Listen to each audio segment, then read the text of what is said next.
Okay, so let's get into this. Imagine, just for a second, a single sandwich. A hoagie maybe, and it gets lobbed sort of half-heartedly, apparently. But somehow that sparks felony assault charges. Seriously. And then picture that whole incident becoming this symbol, a symbol of powerful people looking kind of incompetent and maybe the power of just, well, laughing at them. Today we're doing a deep dive into what people started calling the Hoagie Toss. We're looking at sources like one titled The Hoagie Toss, a farce of power. And really, our mission here is to explore how something that seems so, trivial on the surface can actually tell us a lot. Like it becomes this lens, right, for looking at maybe government overreach or political spin and this unexpected idea of collective laughter, of ridicule as a kind of resistance. So let's start right there with the incident. What exactly happened? Lay it out for us. Well, yeah, the material we've looked at points to this one specific moment. You got a man, possibly identified as a lawyer from the Department of Justice, the DOJ, Right. and he throws a sandwich at an IC officer, Immigration and Customs Enforcement. Throws it like aggressively. That's the thing. The descriptions we have say it was half-hearted, definitely not a genuine threat. But somehow it escalates, big time, to these exaggerated charges of felony assault. Wow. Okay. And the public reaction, I imagine the internet had thoughts. Oh, almost instantly. Yeah. Commentators, just regular people online, they Yeah. pretty much immediately started mocking the absurdity of it all. It just spawned, tons of memes, widespread ridicule. It got fire online. It's amazing how fast that happens. So, okay, absurdity online. Yeah. But what about the political reaction? Did people in power try to spin this somehow? Oh, absolutely. And what's fascinating here, like you said, is how quickly the public narrative kind of took over, especially compared to the official one. We saw figures, Pam Bondi was mentioned, and others, they tried to frame it, tried to make it a propaganda point. How so? Like, what was the angle? They tried to paint it as part of this, the deep state narrative, that idea of a hidden bureaucracy working against the government. Ah, right. That old chestnut.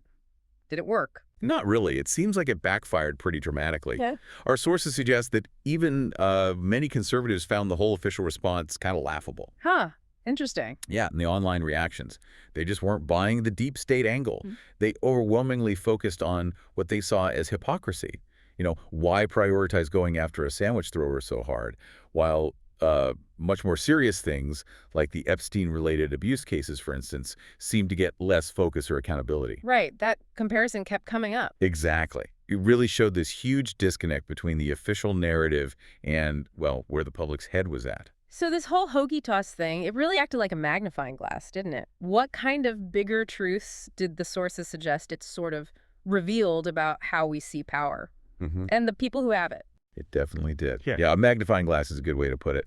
One of the key arguments we found in the material is this idea that maybe ruling class propagandists, the people trying to shape public opinion, have gotten, well, surprisingly incompetent, especially compared to, past masters of spin, figures like Edward Bernays, who basically wrote the book on public relations and manipulating opinion. So the Hoagie incident shows they're losing their touch. That's the argument, yeah. Huh. Through that lens, the incident becomes a symbol of the government losing control of the narrative. Yep. It ended up making officials look thin-skinned, kind of detached from reality, and frankly, a bit ridiculous in the public eye. Okay. And the contrast it draws is pretty stark, right? You have these minor crimes, like tossing a sandwich, triggering this really harsh punishment, this felony charge talk. Meanwhile, powerful people accused of much, much more serious stuff seem, at least in the public perception, to get protection. Yeah. Impunity even. So yeah, it raises pretty big questions about fairness, and accountability within the system. That's a really powerful point, and it connects directly to another angle our sources dug into, which I find fascinating. This whole idea of mockery, of ridicule, as a genuine form of resistance. Like, can laughing at power actually be a weapon? Well, based on our deep dive here, the material certainly argues that it can be. Yeah. It frames ridicule as this important stage, maybe even a necessary one, in undermining authoritarian power structures. How does that work exactly? What's the mechanism? It's pretty straightforward, but potent. Basically, public laughter, widespread mockery, it erodes the perceived legitimacy of the government, of the people in charge. Once authority becomes a laughingstock, once people see it as absurd or just plain silly, their instinct to just obey, it weakens. Right, because it's hard to respect something you're laughing at. Exactly. And there's this interesting flip of that old saying, first they ignore you, then they laugh at you, then they attack you, then you win. Here, the source kind of applies it to the rulers. When people start laughing at the rulers, it's presented not as the rulers winning the laughing stage, but as a sign that their control is actually declining. It's a signal that the ground beneath them is getting shaky, that public perception is shifting away from fear or automatic deference towards, well, ridicule. That really changes how you might think about the dynamics between the public and power. Okay, so we can't really talk about this without putting it into the broader political context, particularly around Trump and establishment politics.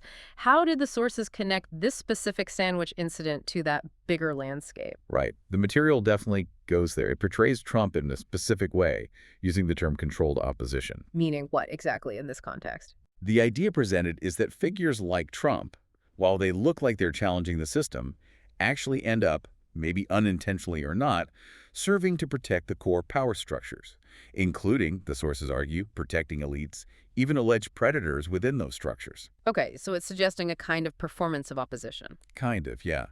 And this, according to the sources, creates a lot of cognitive dissonance for conservatives still backing Trump. Because even many of them were apparently embarrassed by the over-the-top reaction to the sandwich thing and maybe other recent scandals. So it creates tension even within his base. Potentially, yes. It all feeds into this broader analogy the sources use, professional wrestling politics. Ah, okay. Explain that one. The argument is essentially that both major parties are often engaged in a kind of staged fight, a performance of being enemies. But underneath, it masks what the source calls a shared corruption, or at least a shared interest in preserving the status quo and elite power, rather than genuinely opposing each other on fundamental issues. Wow, okay. So that brings us back around, doesn't it? We started with the single kind of absurd incident, a Hoagie Toss, trivial really, but as we've unpacked it, it really emerges as this surprisingly powerful symbol. Precisely. Its real significance isn't the sandwich itself, obviously. It's what it exposed, or what people felt it exposed. It painted the political elite, or at least certain parts of it, as looking very out of touch, maybe incompetent, and handling it and deeply hypocritical when you compare it to other things. So the final takeaway from our deep dive into this material is pretty clear. The act of mocking, of ridiculing those in power. It's presented as more than just letting off steam. It's framed as potentially a vital step, a way to erode that unquestioned legitimacy that authoritarian tendencies rely on and maybe push toward more genuine accountability. So thinking about all this, what does this deep dive really suggest about just how powerful laughter can be when it's directed at authority? And maybe how might that change the way you, the listener, view power dynamics going forward? Something for you to maybe mull over until our next deep dive.